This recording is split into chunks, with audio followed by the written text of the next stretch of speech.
ಓಂ ಸ್ವಸ್ತಿ ನ ಇಂದ್ರೋ ವೃದ್ಧಶ್ರವಾ ಸ್ವಸ್ತಿ ನಃ ಪೂಷಾ ವಿಶ್ವವೇದಾಃ ಸ್ವಸ್ತಿ ನಸ್ತಾರ್ಕ್ಷ್ಯೋ ಅರಿಷ್ಟನೇಮಿ ಸ್ವಸ್ತಿ ನೋ ಬೃಹಸ್ಪತಿರ್ದಧಾತು ತತ್ಪುರುಷಾಯ ವಿದ್ಮಹೇ ಸುವರ್ಣಪಕ್ಷಾಯ ಧೀಮಹಿ ತನ್ನೋ ಗರುಡಃ ಪ್ರಚೋದಯಾತ್. ಶ್ರೀ ಗುರುಭ್ಯೋ ನಮಃ. ಹರಿ ಓಂ. ಆತ್ಮೀಯ ಪ್ರಿಯ ಪ್ರೇಕ್ಷಕ ಮಿತ್ರರೇ, ನಿಮ್ಮೆಲ್ಲರ ಜೀವನ ಶುಭದಾಯಕ, ಸುಖದಾಯಕ, ಲಾಭದಾಯಕವಾಗಿರಲಿ ಅಂತ ನನ್ನ ಆರಾಧ್ಯ ದೇವಿ ಹೊರನಾಡು ಅನ್ನಪೂರ್ಣೇಶ್ವರಿಯ ಪಾದಗಳಿಗೆ ನಮಸ್ಕರಿಸ್ತಾ, ಕನ್ಯಾ ರಾಶಿಯವರ 2026ನೇ ವರ್ಷದ ವರ್ಷ ಭವಿಷ್ಯ. ಸ್ವಾಭಾವಿಕವಾಗಿ ನಾವು ಯುಗಾದಿ ಹಬ್ಬದಲ್ಲಿ ವರ್ಷ ಭವಿಷ್ಯ ಮಾಡುವಂಥದ್ದು ಪದ್ಧತಿ. ಹೊಸ ಪಂಚಾಂಗ ಪೂಜೆ ಮಾಡಿ ಮಾಡುವಂಥದ್ದು. ನಮಗೆ ವರ್ಷ ಪ್ರಾರಂಭ ಆಗೋದೇ ಯುಗಾದಿ ಹಬ್ಬಕ್ಕೆ. ಆದರೆ ಪ್ರೇಕ್ಷಕರ ಒತ್ತಾಯದ ಮೇರೆಗೆ ಆಂಗ್ಲ ಹೊಸ ವರ್ಷದ ವರ್ಷ ಭವಿಷ್ಯವನ್ನು ಕೊಡಿ ಗುರುಳೆ ಅಂತ ಕೇಳಿದಾಗ ಇಲ್ಲ ಅನ್ಲಿಕ್ಕೆ ಆಗಲ್ಲಲ್ವ. ಹಾಗಾಗಿ ಇದನ್ನು ಮಾಡ್ತಾ ಇದ್ದೇನೆ. ಜನವರಿ 1ರಿಂದ ಡಿಸೆಂಬರ್ 31, 2026ನೇ ಇಸ್ವಿ ಕನ್ಯಾ ರಾಶಿಯವರ ವರ್ಷ ಭವಿಷ್ಯ ಹೇಗಿದೆ? ಮೊದಲನೇದಾಗಿ ಪ್ರತಿಯೊಬ್ಬ ವೀಕ್ಷಕರಿಗೂ ಕೂಡ ಆಂಗ್ಲ ವರ್ಷದ ಹೊಸ ವರ್ಷ ಆರ್ಥಿಕ ಶುಭಾಶಯಗಳು. ಕನಸು ಪ್ರತಿಯೊಬ್ಬರಿಗೂ ಇರುತ್ತೆ. ಅದನ್ನು ನನಸು ಮಾಡಿಕೊಳ್ಳೋದಕ್ಕೆ ಒಳ್ಳೆ ಕಾಲ ಅನ್ನುವಂಥದ್ದು ಬರಬೇಕು. ಕನ್ಯಾ ರಾಶಿಯವರಿಗೆ ಆ ಕಾಲ ಪ್ರಾಯಶಃ ಬಂದಂತಾಗಿದೆ. ಭಗವಂತನ ಆಶೀರ್ವಾದ, ಭಗವಂತನ ಕೃಪಾ ದೃಷ್ಟಿ ಅನ್ನುವಂಥದ್ದು ಕನ್ಯಾ ರಾಶಿಯವರ ಮೇಲೆ 2026ರಲ್ಲಿ ಬೀಳಲಿಕ್ಕೆ ಶುರುವಾಗುತ್ತೆ. ಪ್ರಥಮವಾದಂಥ ವಿಚಾರ ಏನಂತಂದರೆ, ಸದ್ಯಕ್ಕಂತೂ ಕನ್ಯಾ ರಾಶಿಯವರಿಗೆ ಗುರುಬಲ ಇಲ್ಲ. ಆದರೆ ಕನ್ಯಾ ರಾಶಿಯವರಿಗೆ ಜೂನ್ 2ನೇ ತಾರೀಕಿನಿಂದ ಬಹಳ ಬಲಿಷ್ಠವಾಗಿರತಕ್ಕಂಥ ಗುರುಬಲ ಪ್ರಾಪ್ತಿಯಾಗ್ತಾ ಇದೆ. 12 ವರ್ಷಕ್ಕೆ ಒಮ್ಮೆ ಲಾಭಸ್ಥಾನಕ್ಕೆ ಬರುವಂತಹ ಗುರು ಕನ್ಯಾ ರಾಶಿಯವರಿಗೆ ಈ ವರ್ಷ ಬರ್ತಾ ಇದೆ. 12 ವರ್ಷಕ್ಕೊಂದ್ಸಲ ಬರ್ತಾರೆ ಅಷ್ಟೇ ಅವರು ಲಾಭಸ್ಥಾನಕ್ಕೆ ಕನ್ಯಾ ರಾಶಿಗೆ. ಅದು ಇದೇ ವರ್ಷ. ಲಾಭಸ್ಥಾನ ಅಂದರೆ ಹೌಸ್ ಆಫ್ ಗೇನ್, ಏಕಾದಶ ಸ್ಥಾನ. ನಾವು ಪೂಜೆ ಮಾಡಿಸ್ಬೇಕಾದ್ರೆ ಕೆಲವೊಂದು ಮಂತ್ರಗಳು, ಸಂಕಲ್ಪ ಇದೆಲ್ಲ ಹೇಳಬೇಕಾಗತ್ತೆ. ಯೇ ಯೇ ಗ್ರಹಾಃ ಶುಭಸ್ಥಾನೇಷು ಸ್ಥಿತಾಃ ತೇಷಾಂ ಗ್ರಹಾಣಾಂ ಅತ್ಯಂತ ಅತಿಶಯ ಶುಭ ಏಕಾದಶ ಸ್ಥಾನ ಫಲಸಿದ್ಧ್ಯರ್ಥಂ ಅಂತ ಸಂಕಲ್ಪ ಮಾಡ್ತೀವಿ. ಯಾವ್ಯಾವ ಗ್ರಹಗಳು ಎಲ್ಲಾದ್ರೂ ಇಟ್ಕೊಂಡು ಹೋಗ್ಲಿ, ಆದರೆ 11ನೇ ಮನೆಯಲ್ಲಿದ್ದಾಗ ಏನು ಫಲ ಕೊಡ್ತಾರೋ ಆ ಫಲ ಕೊಡಲಿ ಅಂತ ದೇವರನ್ನು ಪೂಜೆ ಮಾಡ್ತೀವಿ. ಅಂಥ 11ನೇ ಸ್ಥಾನದ ಫಲವನ್ನು ಕೊಡಲಿಕ್ಕೆ ಕನ್ಯಾ ರಾಶಿಯವರಿಗೆ ಗುರು ಸಜ್ಜಾಗಿದ್ದಾರೆ. ಜೂನ್ 2ನೇ ತಾರೀಕು ರೆಡಿ ಆಗಿಬಿಡಿ. ನಿಮ್ಮ ಜೀವನದ ಗೋಲ್ಡನ್ ಡೇಸ್ಗೆ ಪ್ರಿಪೇರ್ ಆಗಿ ಕನ್ಯಾ ರಾಶಿಯವರು. ನಾನು 12 ವರ್ಷಕ್ಕೊಂದ್ಸಲ ಅನ್ನಲ್ಲ, ಒಟ್ಟು 12 ರಾಶಿಗಳಿದೆ. ಒಂದೊಂದು ರಾಶಿಗೆ ಗುರು ಒಂದೊಂದು ವರ್ಷಕ್ಕೆ ಬದಲಾವಣೆ ಆಗೋದು. 1 ವರ್ಷ ಬೇಕು ಗುರು ಒಂದು ಮನೆ ಬದಲಾವಣೆ ಆಗೋಕ್ಕೆ. ಅದೇ ಶನಿಗೆ 2.5 ವರ್ಷ ಬೇಕು.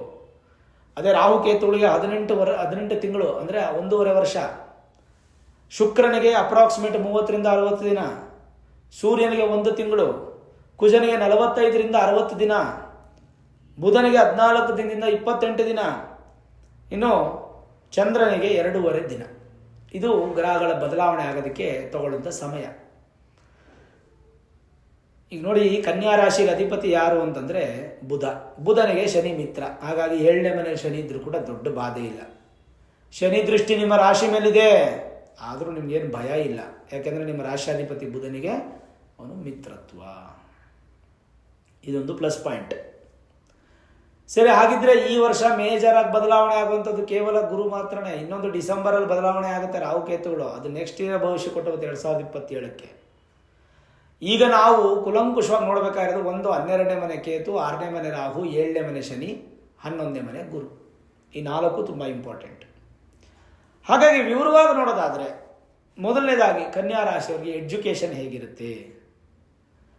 ಅತ್ಯಂತ ಲಾಭದಾಯಕವಾಗಿರುತ್ತೆ. ಈ ವರ್ಷ ನಿಮ್ಮ ಜೀವನದಲ್ಲಿ ಎಂದೂ ಕಾಣದೇ ಇರತಕ್ಕಂಥ ಮೆಮೊರಿ ಪವರ್, ಎಂದೂ ಕಾಣದೇ ಇರತಕ್ಕಂಥ ಜ್ಞಾನ ವೃದ್ಧಿ ಆಗುತ್ತೆ. ಪಾಸಿಟಿವ್ ಮೈಂಡ್ ಇನ್ಕ್ರೀಸ್ ಆಗುತ್ತೆ. ಪಾಸಿಟಿವ್ IQ ಇನ್ಕ್ರೀಸ್ ಆಗುತ್ತೆ. ಇಚ್ಛಾಶಕ್ತಿ, ಧೀಶಕ್ತಿ, ಜ್ಞಾಪಕ ಶಕ್ತಿ ಇದೆಲ್ಲ ತುಂಬ ಚೆನ್ನಾಗಿ ಜಾಸ್ತಿಯಾಗಿ ಫ್ಲೋ ಆಗುತ್ತೆ ಕನ್ಯಾ ರಾಶಿಯವರಿಗೆ. ಕನ್ಯಾ ರಾಶಿಯ ಶಕ್ತಿ ಈ ವರ್ಷ ವಿದ್ಯೆ. ಅದು ಜೂನ್ 2ನೇ ತಾರೀಕು ನಂತರ ಅಪ್ಲೈ ಆಗುತ್ತೆ. ವಿದ್ಯೆಯಲ್ಲಿ ನೀವು ಯಾವುದಾದ್ರೂ ದೊಡ್ಡ ದೊಡ್ಡ ಸ್ಥಾನಕ್ಕೆ ಹೋಗಬೇಕು, ಒಂದು UPSC ಎಕ್ಸಾಮ್ ತಗೋಬೇಕು, ಒಂದು KS ಪಾಸ್ ಮಾಡಬೇಕು, ಒಂದು ಗೌರ್ಮೆಂಟ್ ರಿಲೇಟೆಡ್ ಎಕ್ಸಾಮ್ ಬರೀಬೇಕು, ಅಥವಾ ಕ್ಲಾಟು, ನೀಟು, JEE, ದೊಡ್ಡ ದೊಡ್ಡ ಜಾಗಗಳಲ್ಲಿ ಓದಬೇಕು, ವಿದ್ಯಾಭ್ಯಾಸ ಮಾಡಬೇಕು, ವಿದೇಶದಲ್ಲೂ ವಿದ್ಯಾಭ್ಯಾಸ ಮಾಡಬೇಕು ಅನ್ನೋರಿಗೆಲ್ಲರಿಗೂ ಕೂಡ ಕನಸು ನನಸಾಗುವಂಥ ವರ್ಷ. ಪ್ರಯತ್ನ ತುಂಬ ಬೇಕು. ಪ್ರಯತ್ನ ಅನ್ನುವಂಥದ್ದು ಭಾಳ ಮುಖ್ಯ. ಆ ಪ್ರಯತ್ನದಿಂದನೇ ಸಕ್ಸಸ್ ಆಗುವಂಥದ್ದು. ಸ್ಟ್ರಾಂಗ್ ಆದಂಥ ಪ್ರಯತ್ನದಲ್ಲಿ ಅದು ಭಾಳ ಇಂಪಾರ್ಟೆಂಟ್. ವಿದ್ಯಾಭ್ಯಾಸ ಕ್ಷೇತ್ರದಲ್ಲಿ ಯಾವುದೇ ಸಮಸ್ಯೆ ಇಲ್ಲ. ಎಜುಕೇಷನ್ ನಂಬರ್ 1 ನಿಮಗೆ ತುಂಬ ಚೆನ್ನಾಗಿದೆ. Number 2 job. ಕರ್ಮಕಾರಕನಾಗಿರ್ತಕ್ಕಂಥ ಶನಿ 7ನೇ ಮನೆಯಲ್ಲಿದ್ದು ಸ್ವಾಮಿಯ ದೃಷ್ಟಿ ನಿಮ್ಮ ರಾಶಿ ಮೇಲಿರೋದ್ರಿಂದ, ನಿಮ್ಮ ರಾಶ್ಯಾಧಿಪತಿ ಬುಧನಿಗೆ ಅವನು ಮಿತ್ರನಾದ್ರಿಂದ ಕರ್ಮಕಾರಕ ಬಲಿಷ್ಠವಾಗಿರ್ತಾನೆ. ಕರ್ಮಸ್ಥಾನಾಧಿಪತಿ ನಿಮ್ಮ ರಾಶಿ ಅಧಿಪತಿನೇ ಬುಧನೇ. ಹಾಗಾಗಿ ಶನಿ ಬುಧ ಕಾಂಬಿನೇಷನ್ ಅಲ್ಲಿ ನಿಮಗೆ ಉದ್ಯೋಗದಲ್ಲಿ ಸ್ಥಿರತ್ವ ಸಿಗುತ್ತೆ. ಇರೋ ಉದ್ಯೋಗದಲ್ಲಿ ಪ್ರಮೋಷನ್ ಅಥವಾ ನಿಮಗೆ ನೆಕ್ಸ್ಟ್ ಲೆವೆಲ್ ರೀಚ್ ಆಗೋದು, ಸ್ಯಾಲ್ರಿ ಇನ್ಕ್ರಿಮೆಂಟ್ ಆಗೋದು, ಹೊಸ ಜಾಬ್ ಸಿಗುವಂಥದ್ದು. ಜಾಬಲ್ಲಿ ರಿಲೇಟೆಡ್ ಇಶ್ಯೂಸ್ ಇಲ್ಲ. ಜೂನ್ 2ನೇ ತಾರೀಕು ನಂತರ ಜಾಬ್ ಚೇಂಜ್ ಮಾಡಿದ್ರೆ ತುಂಬಾ ಒಳ್ಳೆಯದು. ಉದ್ಯೋಗದಲ್ಲಿ ಯಾವುದೇ ಅನಾನುಕೂಲ ಆಗದೆ ಎಲ್ಲವೂ ಅನುಕೂಲವಾಗಿ ಸುದೀರ್ಘವಾದ ಬಲಿಷ್ಠವಾದ ಫಲಗಳನ್ನು ಕೊಡ್ತಕ್ಕಂಥ ಸ್ಥಾನದಲ್ಲಿ ವಿಶೇಷವಾಗಿ ಕೂತಿದ್ದಾರೆ ಯಾರು? ಶನಿ ಹಾಗೂ ಬುಧನ ಸ್ಥಾನ. ಹಾಗಾಗಿ ಜಾಬ್ ರಿಲೇಟೆಡ್ ಇಶ್ಯೂಸ್ ಇಲ್ಲ. ನೀವು ಯಾವುದೇ ಕೈಂಕರ್ಯ ಜಾಬ್ ಮಾಡಿ, ನೀವು ಗೌರ್ಮೆಂಟ್ ಸೆಕ್ಟರಲ್ಲಿರಿ, ಪ್ರೈವೇಟ್ ಸೆಕ್ಟರಲ್ಲಿರಿ, ಕಾಂಟ್ರಾಕ್ಟ್ ಸೆಕ್ಟರಲ್ಲಿರಿ, ಯಾವುದರಲ್ಲಿದ್ದರೂ ಕೂಡ ಉದ್ಯೋಗವನ್ನು ಸಕ್ಸಸ್ ಮಾಡಿಕೊಳ್ಳುವಂಥ ಕೇಪಬಿಲಿಟಿ ಆ್ಯಂಡ್ ಎಬಿಲಿಟಿ ಎರಡೂ ನಿಮಗಿದೆ ಐತಿ ಈ ವರ್ಷ 2026ರಲ್ಲಿ. ಹಾಗಾಗಿ ಜಾಬ್ಗೇನು ಇಶ್ಯೂಸ್ ಇಲ್ಲ.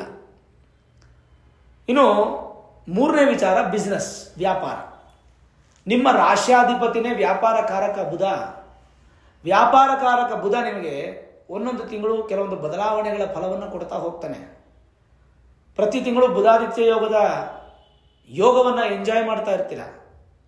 ಆ ಬುಧಾದಿತ್ಯ ಯೋಗದ ಫಲ, ಭಗವಂತನ ಅನುಗ್ರಹ ಯಥೇಚ್ಛವಾಗಿ ದ್ವಿಗುಣ, ತ್ರಿಗುಣ, ಚತುರ್ಗುಣವಾಗಿರುತ್ತೆ ನಿಮಗೆ. ಹಾಗಾಗಿ ಹೊಸ ವ್ಯಾಪಾರ ಶುರು ಮಾಡೋರಿಗೆ ಸಕ್ಸಸ್ಸು, ಇರೋ ವ್ಯಾಪಾರ ನಡೆಸ್ಕೊಂಡು ಹೋಗೋರಿಗೆ ಇನ್ನೂ ಸಕ್ಸಸ್ಸು. ಏನಾದರೂ ಡೆಸ್ಟಿನಿ ರೀಚ್ ಆಗಬೇಕು, ಬಿಸ್ನೆಸ್ ಎಕ್ಸ್ಪ್ಯಾನ್ಷನ್ ಮಾಡಬೇಕು, ಇನ್ವೆಸ್ಟ್ಮೆಂಟ್ ಮಾಡಬೇಕು ಅಂದರೆ ಇದು ಸರಿಯಾದ ಸಮಯ. ಗುರುಬಲ ಜೊತೆಗೆ ಸೇರಿದ ಮೇಲೆ ಮಾಡಿದ್ರೆ ಇನ್ನೂ ಕೂಡ ಸಕ್ಸಸ್ ಜಾಸ್ತಿ. ಇವೆಲ್ಲವೂ ಕೂಡ ನಿಮಗೆ ಶುಭ ಫಲ ಅಂತ ಹೇಳ್ಬೋದು. ಹಾಗಾಗಿ ಯೋಚನೆನೇ ಮಾಡದೆ ಧೈರ್ಯವಾಗಿ ಮುನ್ನುಗ್ಬೋದು. ಬಿಸ್ನೆಸ್ಗೆ ಏನೋ ತೊಂದರೆ ಇಲ್ಲ, ಯಾವುದೇ ನೆಗೆಟಿವಿಟಿ ಇಲ್ಲ, ಚಿಂತೆ ಮಾಡೋಕ್ಕೋ ಅವಶ್ಯಕತೆಯೂ ಇಲ್ಲ. ಇನ್ನು 4ನೇದು ಹೆಲ್ತ್. 6ನೇ ಮನೆ ಅಧಿಪತಿ 7ನೇ ಮನೆಗಿದ್ದಾನೆ. ಸ್ವಲ್ಪ ಜನನಾಂಗ ಸಮಸ್ಯೆಗಳು ಬರುತ್ತೆ. Urinary infection, motion problems, piles ಅಥವಾ ಸರ್ಕಮ್ಸ್ಟೆನ್ಸ್ ಆಪರೇಷನ್ಸು, ಈ ಥರ ಕೆಲವೊಂದು ಜನನಾಂಗ ಸಮಸ್ಯೆಗಳು ಬರುವಂಥ ಸಾಧ್ಯತೆಗಳು. ಹಾಗೆ ಸೊಂಟದ ಸಮಸ್ಯೆಗಳು, ಬೆನ್ನುಮೂಳೆ ಅಂತ್ಯ ಆಗುವಂಥ ಜಾಗ, ಸ್ವಲ್ಪ ಮಟ್ಟಿಗೆ ಹಿಂಸೆ, ಸ್ಲಿಪ್ ಡಿಸ್ಕ್ ಆಗುವಂಥದ್ದು, ಮತ್ತು ರಕ್ತ ಸಂಚಾರದಲ್ಲಿ ಏರುಪೇರಾಗುವಂಥದ್ದು, ಇವೆಲ್ಲ ಆರೋಗ್ಯದಲ್ಲಿ ಆಗ್ಬೋದು. ಹಾಗಾಗಿ ಸಾಧ್ಯವಾದಷ್ಟು ಯೋಗ, ಮೆಡಿಟೇಷನನ್ನು ಮಾಡಿ. ಅದು ನಿಮಗೆ ಭಾಳ ಒಳ್ಳೆಯ ಫಲವನ್ನು ಕೊಡುತ್ತೆ, ಅದರಲ್ಲಿ ಡೌಟೇ ಇಲ್ಲ. ಹೆಲ್ತಲ್ಲಿ ಬೇರೆ ಯಾವುದೇ ದೊಡ್ಡ ಪ್ರಮಾಣ ಸಮಸ್ಯೆ ಇಲ್ಲ. ಬೇರೆ ಏನಾದರೂ ಸಮಸ್ಯೆ ಇದ್ದರೆ ಅದು ನಿಮ್ಮ ಮೂಲ ಜಾತಕಕ್ಕೆ ಅನ್ವಯಿಸುತ್ತೆ.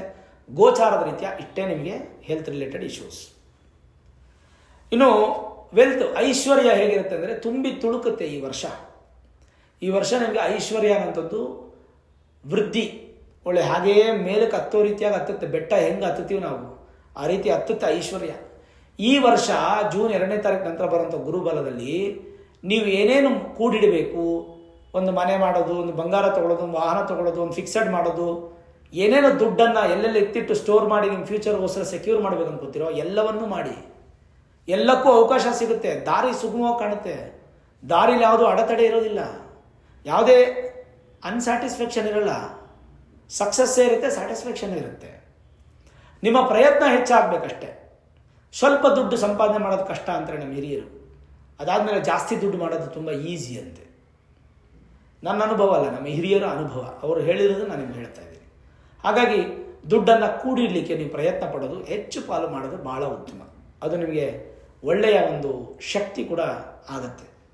ಆ್ಯಂಡ್ ಭಗವಂತನ ಆಶೀರ್ವಾದ, ಸಪೋರ್ಟು ನಿಮಗೆ ಸಿಗುತ್ತೆ. ಚಿಂತೆ ಮಾಡೋ ಅವಶ್ಯಕತೆ ಅಂತೂ ಖಂಡಿತ ಇಲ್ಲ. ಹಾಗಾಗಿ ಐಶ್ವರ್ಯ ಅನ್ನುವಂಥದ್ದು ನಿಮಗೆ ಸಕ್ಸಸ್ಸನ್ನು ಕೊಡುತ್ತೆ ಈ ವರ್ಷ. 6ನೇದು ವಿವಾಹ ಮತ್ತು ನಿಮ್ಮ ರಿಲೇಷನ್ಶಿಪ್. ಮದುವೆ ರಿಲೇಟೆಡ್ ಆಗಿ ಏನು ನಿಮ್ಮ ಪ್ರಯತ್ನಗಳು ವಿಫಲವಾಗ್ತಾ ಇತ್ತೋ ಈ ವರ್ಷ ಎಲ್ಲ ಸಫಲ ಆಗುತ್ತೆ. ಮದುವೆನೇ ಅಂತಲ್ಲ, ಶುಭ ಕಾರ್ಯಗಳು ಯಾವುದೇ ಆಗ್ಬೋದು. ಗೃಹ ಪ್ರವೇಶದಿಂದ ಹಿಡಿದು ನೀವು ಯಾವುದೇ ಶುಭ ಕಾರ್ಯ ಮಾಡಬೇಕಂದ್ರೂ ಕೂಡ ಇದು ಸರಿಯಾದ ಸಮಯ. 2026 ಯುಟಿಲೈಸ್ ಮಾಡ್ಕೊಳ್ಳಿ. ಪ್ರೇಮ ವಿವಾಹಕ್ಕೂ ಸಪೋರ್ಟ್ ಸಿಗುತ್ತೆ, ಸಕ್ಸಸ್ ಆಗುತ್ತೆ. ನಿಮಗೆ ಒಂದು ಹಂತಕ್ಕೆ ಎಲ್ಲರ ಒಂದು ಸಹಕಾರ ಸಿಗುತ್ತೆ, ಸಮ್ಮತ ಸಿಗುತ್ತೆ. ಸಕ್ಸಸ್ ಅನ್ನುವಂಥ ಒಂದು ರೇಂಜ್ಗೆ ಹೋಗಿ ನಿಲ್ತೀರಾ. ಆ್ಯಂಡ್ ತಂದೆ ತಾಯಿ, ಅಕ್ಕ ತಮ್ಮ, ಅಣ್ಣ ತಂಗಿ, ಸ್ನೇಹಿತೆ ಈ ರೀತಿಯಂಥ ರಿಲೇಷನ್ಶಿಪ್ಸ್ ನಿಮಗೆ ತುಂಬ ಚೆನ್ನಾಗಿರುತ್ತೆ. ಒಂದು ಪ್ರೀತಿ ಅನ್ನೋದು ಪ್ರಚೋದನೆ ಆಗುತ್ತೆ, ಸಾತ್ವಿಕ ಪ್ರೀತಿ ನಿಮ್ಮಲ್ಲಿ ಹೆಚ್ಚಾಗುತ್ತೆ. ಹಾಗಾಗಿ ಮದುವೆ ಮತ್ತು ರಿಲೇಷನ್ಶಿಪ್ಪಲ್ಲಿ ಯಾವುದೇ ಇಶ್ಯೂಸ್ ಇಲ್ಲ. ಈವನ್ ಗಂಡ ಹೆಂಡತಿ ಸಂಬಂಧ ಮುರಿದು ಬೀಳುವಂತಹ ಸಂದರ್ಭ ಬಂದರೂ ಬ್ಯಾಲೆನ್ಸ್ ಮಾಡುವಂಥ ಕೇಪಬಿಲಿಟಿ ಕನ್ಯಾ ರಾಶಿಯವರಿಗೆ ಈ ವರ್ಷ ಕೊಡ್ತಾನೆ ಭಗವಂತ. ಇನ್ನು 7ನೇದು ಸಂತಾನ. ಸಂತಾನ ಅನ್ನೋದು ಯಾರಿಗೆ ತಾನೇ ಬೇಡ ಅಂತೀರ ಹೇಳಿ. ಪ್ರತಿಯೊಬ್ಬ ದಂಪತಿಗಳು ಕೂಡ ಸಂತಾನವನ್ನು ಅಪೇಕ್ಷೆ ಪಟ್ಟೇ ಪಡ್ತಾರೆ. ಹಾಗಾಗಿ ಸಂತಾನ ನಿಮಿತ್ತವಾಗಿ ನಿಮ್ಮ ಪ್ರಯತ್ನಗಳೆಲ್ಲ ಯಶಸ್ಸು ಸಿಗುತ್ತೆ. ಜೂನ್ 2ನೇ ತಾರೀಕು ನಂತರ ಪ್ರಯತ್ನ ಪಡಿ.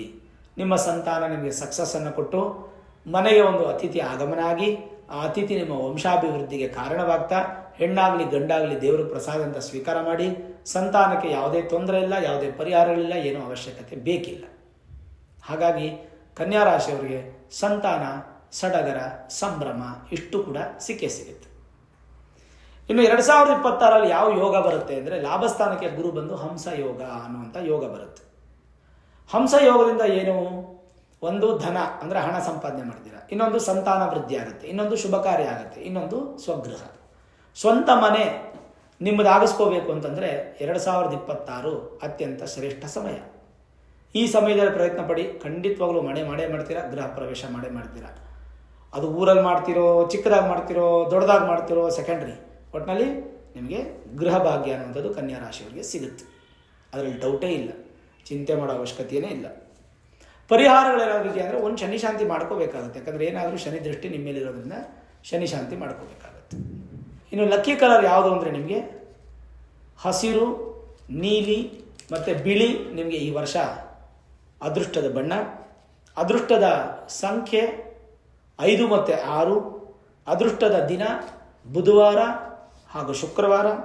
ಅದೃಷ್ಟದ ದಿಕ್ಕು ಪೂರ್ವ ಮತ್ತು ಪಶ್ಚಿಮ.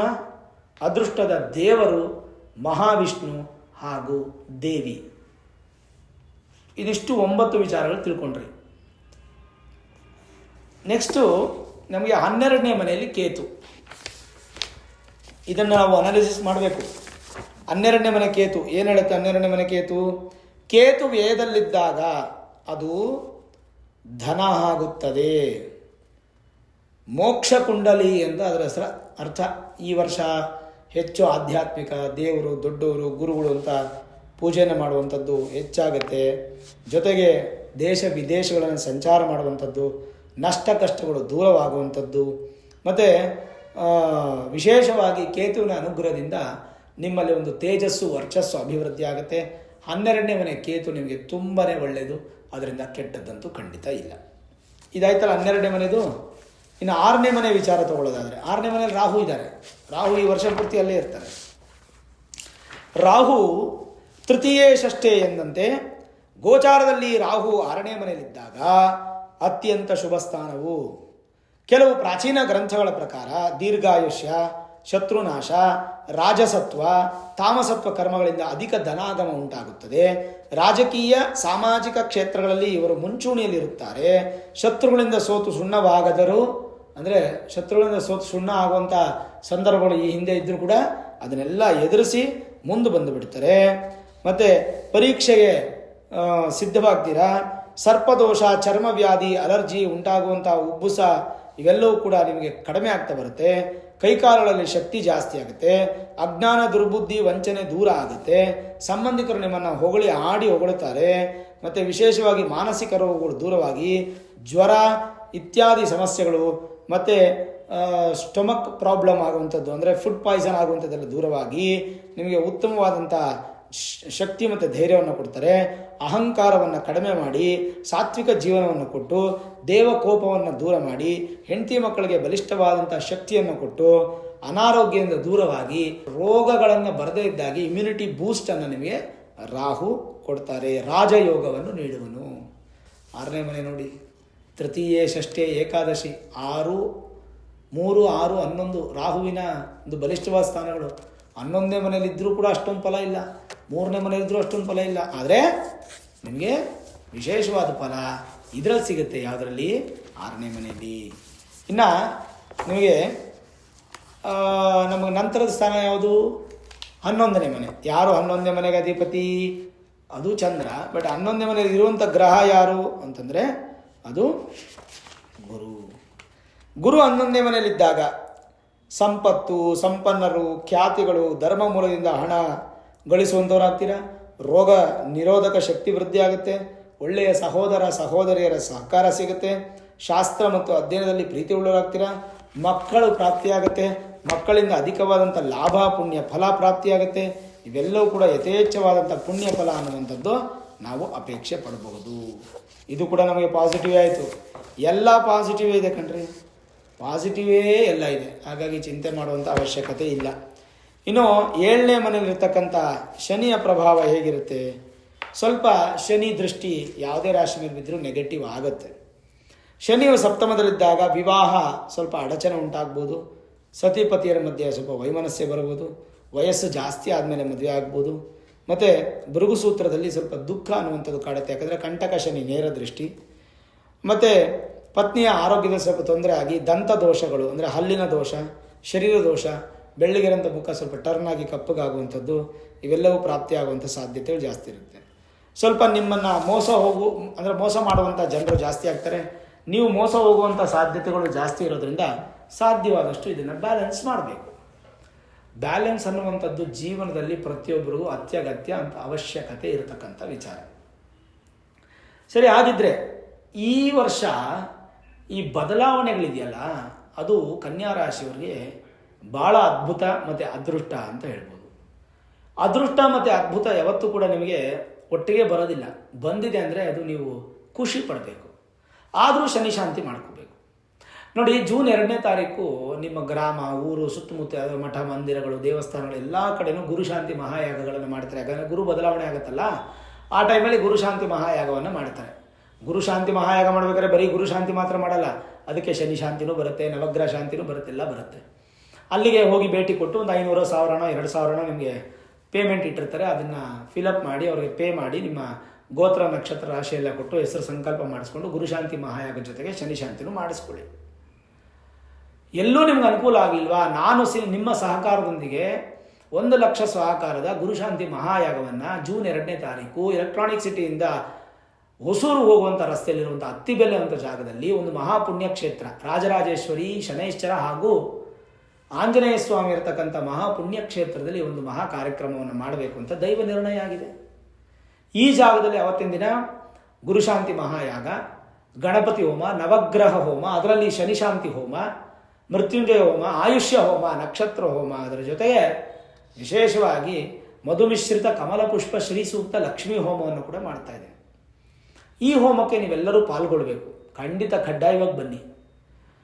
ಈ ಹೋಮ ಡೈರೆಕ್ಟಾಗಿ ಬಂದು ದರ್ಶನ ಮಾಡಿ, ಪ್ರಸಾದ ಸ್ವೀಕಾರ ಮಾಡಿ, ಅನ್ನದಾನ ತೊಗೊಂಡೋಗಿ, ಸಕುಟುಂಬ ಸಪರಿವಾರ ಸಮೇತವಾಗಿ ಎಲ್ಲರೂ ಬನ್ನಿ. ಸ್ನೇಹಿತರು ಬಂಧುಗಳನ್ನೆಲ್ಲ ಕರ್ಕೊಂಡು ಬನ್ನಿ. ಪ್ರತಿಯೊಬ್ಬರಿಗೂ ದರ್ಶನ ಇರುತ್ತೆ, ಪ್ರತಿಯೊಬ್ಬರಿಗೂ ಪ್ರಸಾದ ಸಿಗುತ್ತೆ, ಪ್ರತಿಯೊಬ್ಬರು ಊಟ ಮಾಡ್ಕೊಂಡು ಹೋಗ್ಬೋದು. ಇಲ್ಲ ಗುರುಗಳ, ಈ ಪೂಜೆಯಲ್ಲಿ ನಾವು ಪಾಲ್ಗೊಳ್ಬೇಕು ಅಂತಂದರೆ 1,001 ರೂಪಾಯಿ ನೀವು ಹಣವನ್ನು ಪಾವತಿ ಮಾಡಿ ನಿಮ್ಮ ಗೋತ್ರ ನಕ್ಷತ್ರ ರಾಶಿ ಹೆಸರೆಲ್ಲ ಕೊಟ್ಟು ಪಿನ್ ಕೋಡ್ ಸಮೇತವಾಗಿರೋ ಅಡ್ರೆಸ್ಸನ್ನು ಕೊಟ್ಟರೆ ನಿಮಗೆ ರಿಜಿಸ್ಟ್ರೇಷನ್ ಕಂಪ್ಲೀಟ್ ಆಗುತ್ತೆ. 1,001 ರೂಪಾಯಿ ಒಬ್ಬರಿಗೆ.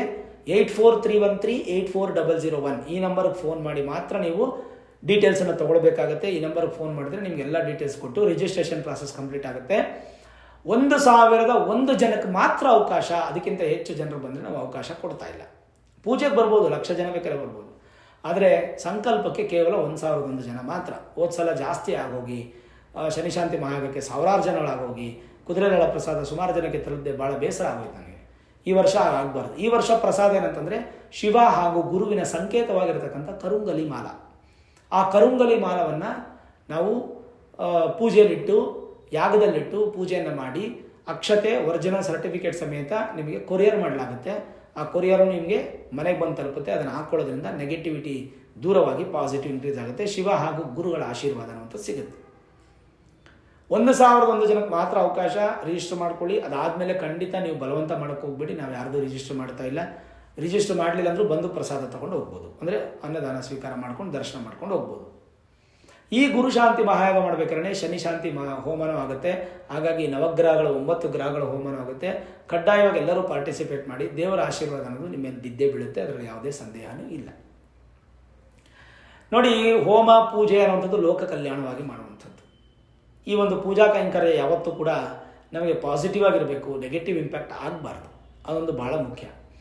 ಅಡ್ರೆಸ್ಸನ್ನು ನಾನು ಮಾರ್ಚ್ ಏಪ್ರಿಲ್ ತಿಂಗಳು ಮಾಸ ಭವಿಷ್ಯ ಮಾಡಬೇಕಾದ್ರೆ ಅದರಲ್ಲಿ ಪಿನ್ ಮಾಡಿರ್ತೀನಿ. ಡೈರೆಕ್ಟಾಗಿ ಬರ್ಬೋದು. ಸುಮಾರು ದೂರದಿಂದ ಕೂಡ ಬರ್ತಾರೆ. ಹೋದ ಸಲ ಶನಿ ಶಾಂತಿ ಮಹಾಯಾಗ ಮಾಡಿದಾಗ ಹೈದರಾಬಾದಿಂದ ಬಂದಿದ್ರು, ಪುಣೆಯಿಂದೆಲ್ಲ ಬಂದಿದ್ರು.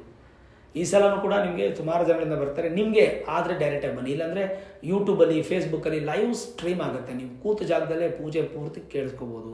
ಸಂಕಲ್ಪ ಆಗೋದನ್ನು ಕೇಳಿಸ್ಕೋಬೋದು, ಮಂತ್ರಗಳನ್ನು ಕೇಳಿಸ್ಕೋಬೋದು. ಇವೆಲ್ಲ ಕೂಡ ನಮಗೆ ಸಹಕಾರ ಖಂಡಿತ ಸಿಗುತ್ತೆ, ಸಕ್ಸಸ್ಸು ಆಗುತ್ತೆ. ಚಿಂತೆ ಮಾಡೋ ಅವಶ್ಯಕತೆ ಇಲ್ಲ. ಹಾಗಾಗಿ ನಿಮ್ಮ ಮೂಲ ಜಾತಕವನ್ನು ಒಮ್ಮೆ ನುರಿತ ಜ್ಯೋತಿಷ್ಯರಿಗೆ ತೋರಿಸ್ಕೊಳ್ಳಿ. ವೇದಿಕ್ ಅಸ್ಟ್ರಾಲಜಿ, ಹೈಯರ್ ಅಸ್ಟ್ರಾಲಜಿ ಪ್ರಿಡಿಕ್ಷನ್ಸನ್ನು ಮಾಡಿ. ಜನ್ಮಜಾತಕದಲ್ಲಿ ಏನಾದರೂ ಶನಿ ಗುರುಗಳು, ರಾಹುಕೇತುಗಳು ಬಲಹೀನವಾಗಿದ್ದಾರಾ ಅಂತ ತಿಳ್ಕೊಳ್ಳಿ. ಬಲಹೀನವಾಗಿದ್ದರೆ ಈ ಒಂದು ಮಹಾಯಾಗದಲ್ಲೇ, ಆ ಪೂಜಾ ಫಲದ ಪ್ರಸಾದದಲ್ಲೇ ನಿಮಗೆ ಅದು ಕೂಡ ಕವರ್ ಆಗಿ ಎಲ್ಲ ಪೂಜೆ ನಿಮ್ಗೆ ಆಗೋದ್ರಿಂದ ಆ ಪ್ರಸಾದ ನಿಮಗೆ ಸಿಗುತ್ತೆ. ನೀವು ಒಬ್ಬರೇ ಬಂದರೆ ಸಾಕ, ಎಲ್ಲರೂ ಬರಬೇಕು. ಎಲ್ರಿಗೂ ಶೇರ್ ಮಾಡಿ. ಈ ವಿಡಿಯೋನ ಶೇರ್ ಮಾಡಿದಾಗ ಎಲ್ಲರಿಗೂ ಹೋಗಿ ತಲುಪುತ್ತೆ. ಕನ್ಯಾ ರಾಶಿಯವರು ಅಷ್ಟು ಜನ ನೋಡಲಿ, ಎಲ್ಲರಿಗೂ ಅನುಕೂಲ ಆಗಲಿ. ಈ ವಿಡಿಯೋ ಇಷ್ಟ ಆಗಿದ್ದರೆ ಲೈಕ್ ಮಾಡಿ, ಶೇರ್ ಮಾಡಿ. ಮುಖ್ಯವಾಗಿ ನಮ್ಮ ಚಾನಲ್ಗೆ ಸಬ್ಸ್ಕ್ರೈಬ್ ಮಾಡಿ, ಬೆಲ್ ಐಕಾನನ್ನು ಪ್ರೆಸ್ ಮಾಡಿ. ಪ್ರತಿನಿತ್ಯ ನಾನು ಪೂಜೆ ಮಾಡುವಂತಹ ನನ್ನ ಆರಾಧ್ಯ ದೇವಿ ಹೊರನಾಡು ಅನ್ನಪೂರ್ಣೇಶ್ವರಿ ಆಶೀರ್ವಾದ, ಅನುಗ್ರಹ ಸದಾಕಾಲ ಮತ್ತೊಮ್ಮೆ ನಿಮ್ಗೆ ಸಿಗಲಿ ಅಂತ ಪ್ರಾರ್ಥನೆ ಮಾಡ್ತಾ, ಸರ್ವೇ ಜನಾಃ ಸುಖಿನೋ ಭವಂತು, ಸಮಸ್ತ ಸನ್ಮಂಗಳಾನಿ ಭವಂತು.